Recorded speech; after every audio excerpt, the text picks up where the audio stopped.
स्टार्टिंगला बसल्यावरती पहिल्यांदा आपला पाय खाली आपल्या जमिनीवरती पूर्णपणे टाईट पाहिजे, जेणेकरून आपल्याला मारता वेळेस आपल्या चेस्टवरती जेवढा होईल तेवढा जास्तीत जास्त लोड येईल. हा बॉडीचा पोर्शन पूर्णपणे बॅक साईडला घ्यायचा, आपले शोल्डर रिट्रॅक्ट करून ठेवायचे आणि आपली बॅक आहे पूर्णपणे अर्च करायची, जेणेकरून आपला चेस्टवरती मॅक्सिमम लोड येईल.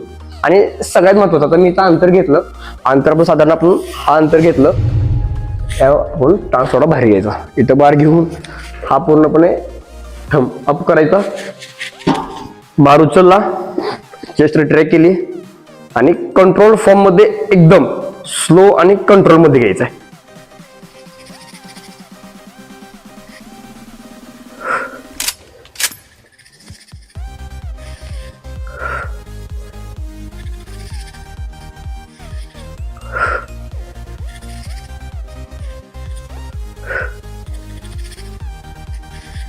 सेट मारता वेळेस सगळ्यात महत्वाचं तुमची म्हणजे ज्यावेळेस आपण बार खाली घेणार आहे त्यावेळेस तुम्हाला जेवढं जमल तेवढं बॉडी अर्च करून चेस्ट अप घ्यायची.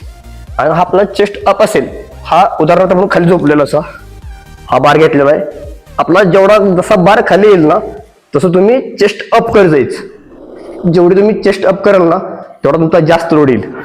आणि ज्यावेळेस दाबणार आहे, जो आपण स्ट्रेच घेतलेला आहे तोच पूर्णपणे परत मसल स्क्वीज करायचे, आत चेस्ट आखसायची एक प्रकारे. हाच पंप लास्ट पर्यंत आपण जे रिपिटेशन घेणार आहे 10 ते 12 रिपिटेशन घेणार आहे त्या रिपिटेशनच्या अंतरावरती पूर्णपणे चेस्ट समजलं पूर्णपणे ताण द्यायचा आहे.